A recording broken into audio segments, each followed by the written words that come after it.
This soup is definitely not for the faint-hearted as it contains a lot of chili. Now I myself am freakishly fond of chili. I don't know, maybe that's not really normal, but you might want to tone it down a little bit. You're gonna need 1 shallot, and dice it or slice it any way you like. We're gonna puree the whole soup anyway.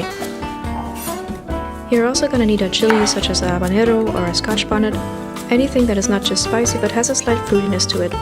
And of course remove the seeds and the veins, otherwise it will be too spicy to eat.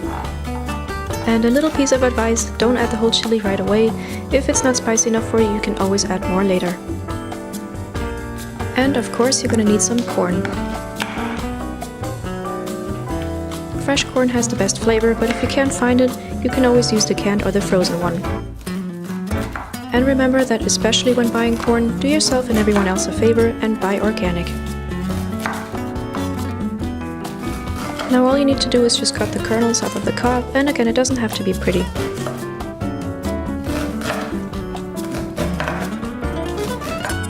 Heat some olive oil in a pan and then sweat your shallot and your chili until it's slightly translucent. And remember what I said about the chili, don't use it all right away. And then add the corn. And lastly, add 2 cups of water and bring to a simmer and cook for about 25 minutes.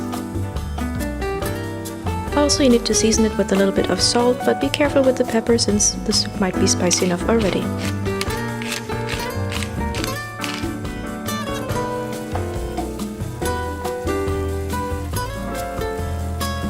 Pour your soup into a blender and then blend until it's creamy and smooth.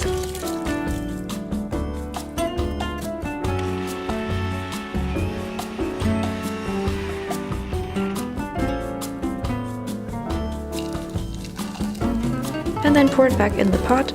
And this step is optional, but you can add a little bit of vegan butter just to mellow out the flavor.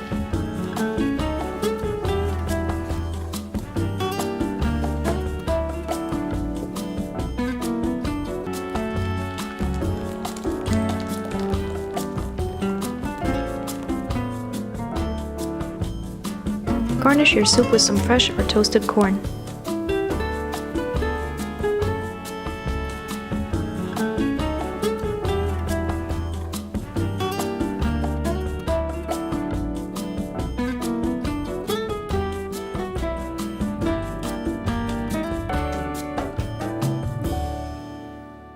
I hope you enjoyed this video. If you liked it, please subscribe to my channel and I will see you in my next video. Bye!